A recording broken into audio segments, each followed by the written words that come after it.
भूख, दरिद्रता, आलस्य और स्वार्थ कुछ ऐसे सत्य हैं जो मानवीय प्रकृति को ही विकृत कर देते हैं, मानवता को नष्ट कर देते हैं। ऐसे ही कुछ मार्मिक भाव देखने को मिलते हैं मुंशी प्रेमचंद की कहानी कफन में। तो आइए सुनते हैं कहानी कफन। झोपड़ी के द्वार पर बाप और बेटा दोनों एक बुझे हुए अलाव के सामने चुपचाप बैठे हुए हैं और अंदर बेटे की जवान बीवी बुधिया प्रसव वेदना में पछाड़ खा रही थी। रह रहकर उसके मुंह से ऐसी दिल हिला देने वाली आवाज निकलती थी कि दोनों कलेजा थाम लेते थे। जाड़ों की रात थी, प्रकृति सन्नाटे में डूबी हुई, सारा गांव अंधकार में लय हो गया था।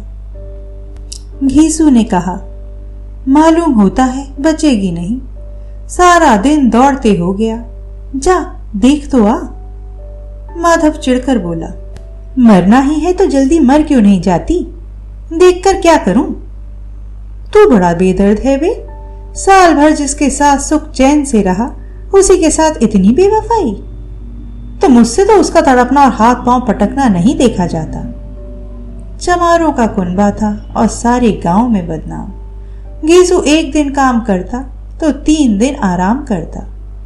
माधव इतना कामचोर था कि आध घंटे काम करता तो घंटे भर चिलम पीता, इसलिए उन्हें कहीं मजदूरी नहीं मिलती थी। घर में मुट्ठी भर भी अनाज मौजूद हो तो उनके लिए काम करने की कसम थी। जब 2-4 फाके हो जाते तो घीसू पेड़ पर चढ़कर लकड़ियां तोड़ लाता और माधव बाजार में बेच आता। हाँ, जब तक वह पैसे रहते दोनों इधर उधर मारे मारे फिरते। गांव में काम की कमी ना थी, किसानों का गांव था, मेहनती आदमी के लिए 50 काम थे, मगर इन दोनों को उसी वक्त बुलाते जब 2 आदमियों से एक का काम पाकर भी संतोष कर लेने के सिवा और कोई चारा ना होता। अगर दोनों साधु होते तो उन्हें संतोष और धैर्य के लिए संयम और नियम की बिल्कुल जरूरत ना थी। यह तो इनकी प्रकृति थी। विचित्र जीवन था इनका। घर में मिट्टी के 2-4 बर्तन के सिवा कोई संपत्ति नहीं।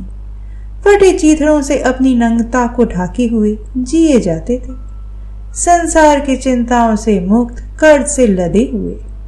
गालियां भी खाते, मार भी खाते, मगर कोई भी गम नहीं। दीन इतने कि वसूली की बिल्कुल आशा न रहने पर भी लोग इन्हें कुछ न कुछ कर्ज दे देते थे।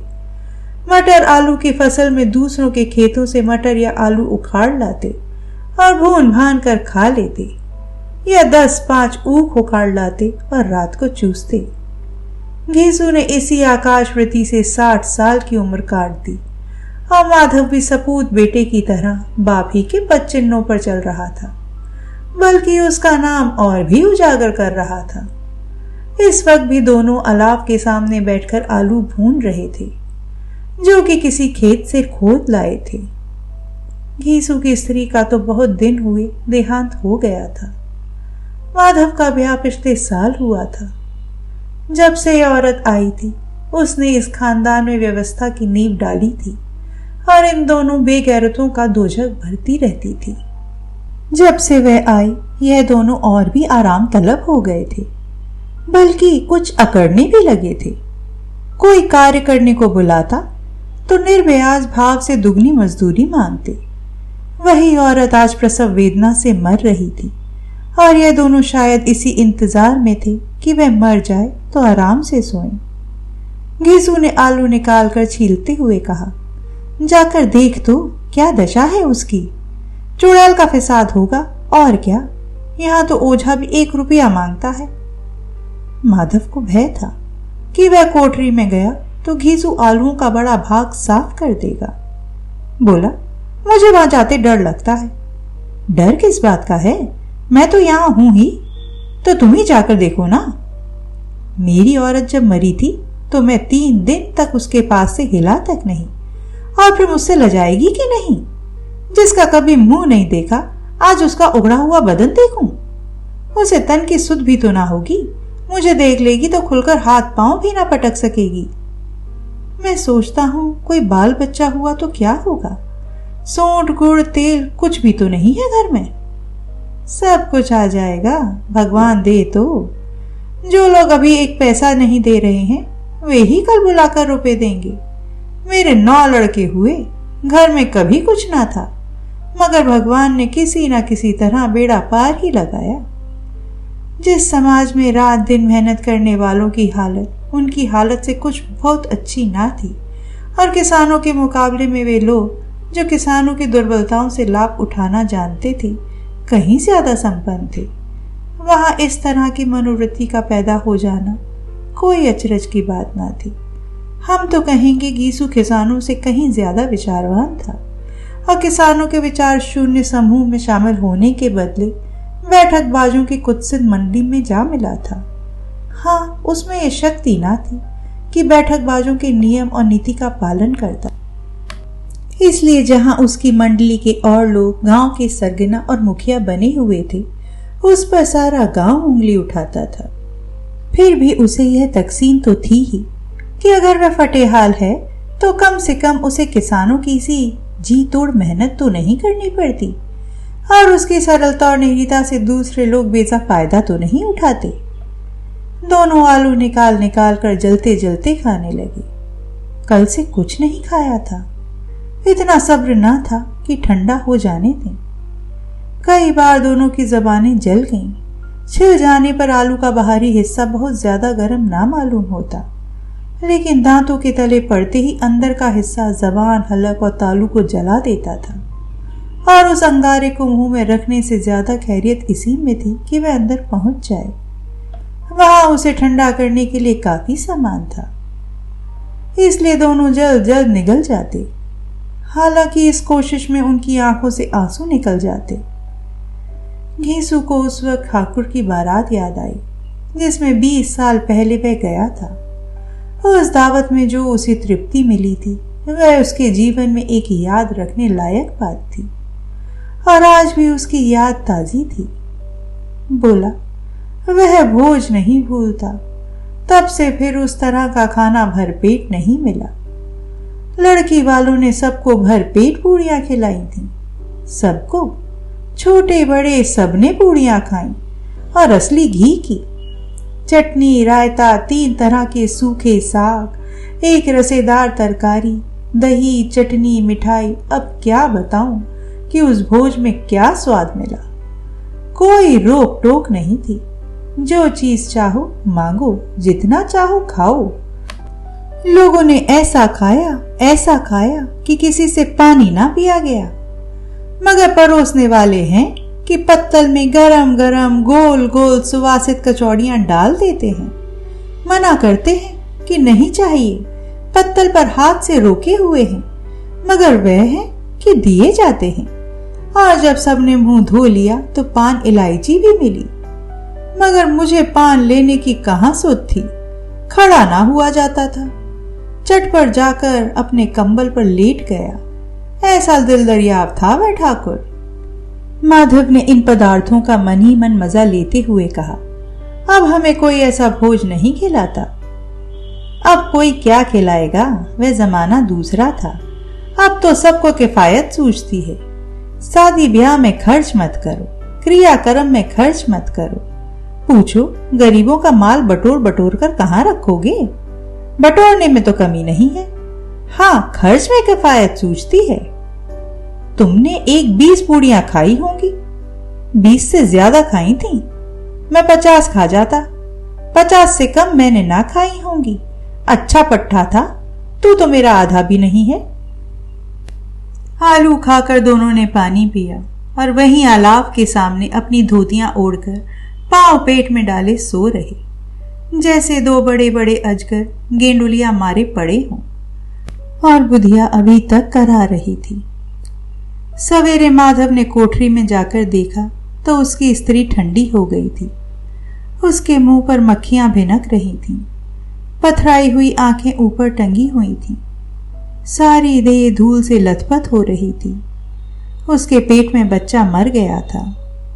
माधव भागा हुआ घीसू के पास आया। फिर दोनों जोर जोर से हाय हाय करने और छाती पीटने लगे। पड़ोस वालों ने यह रोना धोना सुना तो दौड़े हुए आए और पुरानी मर्यादा के अनुसार इन अभागों को समझाने लगे, मगर ज्यादा रोने पीटने का अवसर ना था। कफन की और लकड़ी की फिक्र करनी थी। घर में तो पैसा इस तरह गायब था जैसे चील के घोंसले में मांस।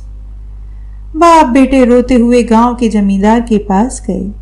वह इन दोनों की सूरत से नफरत करते थे। कई बार इन्हें अपने हाथों से पीट चुके थे। चोरी करने के लिए, वादे पर काम पर ना आने के लिए। पूछा, क्या है बे घिसुआ, रोता क्यों है? अब तो तू कहीं दिखलाई भी नहीं देता। मालूम होता है इस गांव में रहना नहीं चाहता। घीसू ने जमीन पर सिर रखकर आंखों में आंसू भरे हुए कहा, सरकार, बड़ी विपत्ति में हूं। माधव की घरवाली रात को गुजर गई। रात भर तड़पती रही सरकार। हम दोनों उसके सिरहाने बैठे रहे। दवा दारू जो कुछ हो सका सब कुछ किया। मुदा वह हमें दगा दे गई। अब कोई एक रोटी देने वाला भी न रहा मालिक। तबाह हो गए, घर उजड़ गया। आपका गुलाम हूं, अब आपके सिवा कौन उसकी मिट्टी पार लगाएगा? हमारे हाथ में तो जो कुछ था वह सब तो दवा दारू में उठ गया। सरकार ही की दया होगी तो उसकी मिट्टी उठेगी। आपके सिवा किसके द्वार पर जाऊं? जमींदार साहब दयालु थे, मगर घीसू पर दया करना काले कंबल पर रंग चढ़ाना था। जी मैं तो आया कह दें, चल दूर हो यहां से। यूं तो बुलाने से भी नहीं आता। आज जब गरज पड़ी तो आकर खुशामद कर रहा है। हरामखोर कहीं का बदमाश। लेकिन यह क्रोध या दंड का अवसर नहीं था।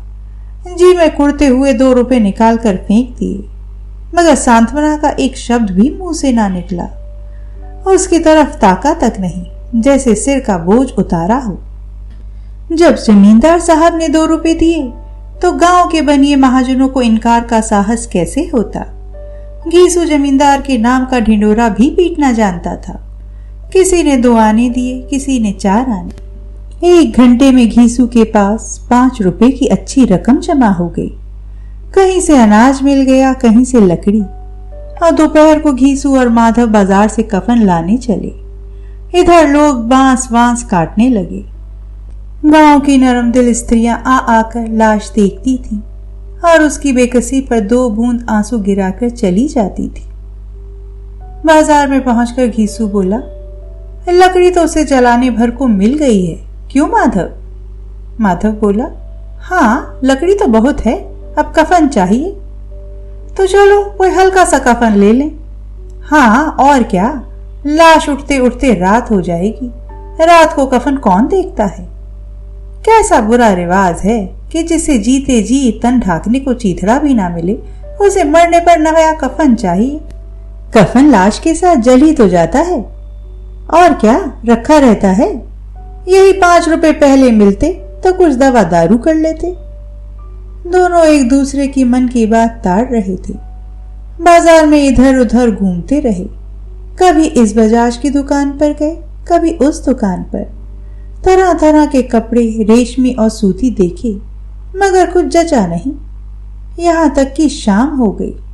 तब दोनों न जाने किस दैवी प्रेरणा से एक मधुशाला के सामने जा पहुंचे और जैसे किसी पूर्व निश्चित व्यवस्था से अंदर चले गए। वहां जरा देर तक दोनों असमंजस में खड़े रहे। फिर घीसू ने गद्दी के सामने जाकर कहा, साहू जी 1 बोतल हमें भी देना। उसके बाद कुछ चिखौना आया, तली हुई मछली आई और दोनों बरामदे में बैठकर शांति पूर्वक पीने लगे। कई कुंजियां ताबड़तोड़ पीने के बाद दोनों सुरूर में आ गए। घीसू बोला, कफन लगाने से क्या मिलता? आखिर जल ही तो जाता, कुछ बहू के साथ तो ना जाता। माधव आसमान की तरफ देखकर बोला, मानो देवताओं को अपनी निष्पापता का साक्षी बना रहा हो। दुनिया का दस्तूर है, नहीं लोग बाभनों को हजारों रुपए क्यों दे देते हैं? कौन देखता है परलोक में मिलता है या नहीं? बड़े आदमियों के पास धन है, फूके। हमारे पास फूकने को क्या है? लेकिन लोगों को जवाब क्या दोगे? लोग पूछेंगे नहीं कफन कहाँ है? घीसू हंसा, अबे कह देंगे कि रुपए कमर से खिसक गए, बहुत ढूंढा मिले नहीं। लोगों को विश्वास ना आएगा, लेकिन फिर वही रुपए देंगे। माधव भी हंसा इस अनपेक्षित सौभाग्य पर। बोला, बड़ी अच्छी थी बेचारी, मरी तो खूब खिला पिला कर। आधी बोतल से ज्यादा उड़ गई। घीसू ने 2 सेर पूड़ियां मंगाई, चटनी, अचार, कलेजियां। शराब खाने के सामने ही दुकान थी। माधव लपककर 2 पत्तलों में सारा सामान ले आया। पूरा 1.5 रुपया खर्च हो गया। सिर्फ थोड़े से पैसे बच रहे। दोनों इस वक्त शान में बैठे पूड़ियां खा रहे थे, जैसे जंगल में कोई शेर अपना शिकार उड़ा रहा हो। ना जवाबदेही का खौफ था, ना बदनामी की फिक्र। इन सब भावनाओं को उन्होंने बहुत पहले ही जीत लिया था। घीसू दार्शनिक भाव से बोला, हमारी आत्मा प्रसन्न हो रही है तो क्या उसे पुण्य ना होगा? माधव ने श्रद्धा से सिर झुकाकर तस्दीक की, जरूर से होगा। भगवान तुम अंतर्यामी हो, उसे बैकुंठ ले जाना। हम दोनों हृदय से आशीर्वाद दे रहे हैं। आज जो भोजन मिला वह कभी उम्र भर ना मिला था। एक क्षण के बाद माधव के मन में एक शंका जागी। बोला, क्यों दादा, हम लोग भी एक ना एक दिन वहां जाएंगे ही? घीसू ने इस भोले भाले सवाल का कुछ उत्तर ना दिया। वह परलोक की बातें सोचकर इस आनंद में बाधा ना डालना चाहता था। जो वहां हम लोगों से पूछे कि तुमने हमें कफन क्यों नहीं दिया तो क्या कहोगे? कहेंगे तुम्हारा सर। पूछेगी तो जरूर, तू कैसे जानता है कि उसे कफन ना मिलेगा? तू मुझे ऐसा गधा समझता है? 60 साल क्या दुनिया में घास खोदता रहा हूं। उसको कफन मिलेगा और बहुत अच्छा मिलेगा। माधव को विश्वास ना आया। बोला, कौन देगा? रुपए तो तुमने चट कर दिए। वह तो मुझसे पूछेगी, उसकी मांग में तो सिंदूर मैंने डाला था। कौन देगा? बताते क्यों नहीं? वही लोग देंगे जिन्होंने अब की दिया। हाँ, अब के रुपए हमारे हाथ ना आएंगे। ज्यों ज्यों अंधेरा बढ़ता था और सितारों की चमक तेज होती थी, मधुशाला की रौनक भी बढ़ती जाती थी। कोई गाता था, कोई डींग मारता था, कोई अपने संगी के गले लिपटा जाता था, कोई अपने दोस्त के मुंह में कुल्हड़ लगाए देता था। वहां के वातावरण में सरूर था, हवा में नशा। कितने तो यहाँ आकर एक चुल्लू में मस्त हो जाते थे। शराब से ज्यादा यहाँ की हवा उन पर नशा करती थी। जीवन की बाधाएं यहाँ खींच लाती थी और कुछ देर के लिए यह भूल जाते थे कि वे जीते हैं या मरते हैं, या ना जीते हैं ना मरते हैं। और ये दोनों बाप बेटे अब भी मजे ले लेकर चुस्कियां ले रहे थे। सबकी निगाहें इनकी ओर जमी हुई थीं। दोनों कितने भाग्य के बली हैं। पूरी बोतल बीच में है। भरपेट खाकर माधव ने बची हुई पूड़ियों का पत्तल उठाकर एक भिखारी को दे दिया, जो खड़ा इनकी ओर भूखी आंखों से देख रहा था और देने के गौरव, आनंद और उल्लास का अपने जीवन में पहली बार अनुभव किया।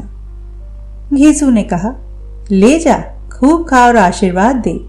जिसकी कमाई है वह तो मर गई, मगर तेरा आशीर्वाद उसे जरूर पहुंचेगा। रोए रोए से आशीर्वाद दो, बड़ी गाड़ी कमाई के पैसे हैं। माधव ने फिर आसमान की तरफ देखकर कहा, वह बैकुंठ में जाएगी दादा, बैकुंठ की रानी बनेगी। घीसू खड़ा हो गया और जैसे उल्लास की लहरों में तैरता हुआ बोला, हाँ बेटा, बैकुंठ में जाएगी। किसी को सताया नहीं, किसी को दबाया नहीं, मरते मरते हमारी जिंदगी की सबसे बड़ी लालसा पूरी कर गई। वह ना बैकुंठ में जाएगी तो क्या ये मोटे मोटे लोग जाएंगे, जो गरीबों को दोनों हाथ से लूटते हैं और अपने पाप को धोने के लिए गंगा में नहाते हैं और मंदिरों में जल चढ़ाते हैं। श्रद्धालुता का यह रंग तुरंत ही बदल गया। अस्थिरता नशे की खासियत है।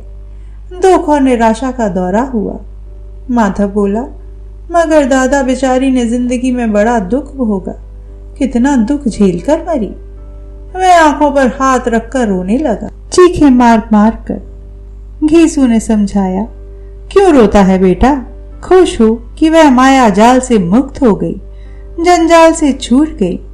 बड़ी भाग्यवान थी जो इतनी जल्द माया मोह के बंधन तोड़ दिए। और दोनों खड़े होकर गाने लगे, ठगनी क्यों नैन झमकावे ठगनी। पियक्कड़ों की आंखें इनकी ओर लगी हुई थीं और यह दोनों अपने दिल में मस्त गाए जाते थे। फिर दोनों नाचने लगे, उछले भी, कूदे भी, गिरे भी, मटके भी, भाव भी बताए, अभिनय भी किए और आखिर नशे में मदमस्त होकर वहीं गिर पड़े।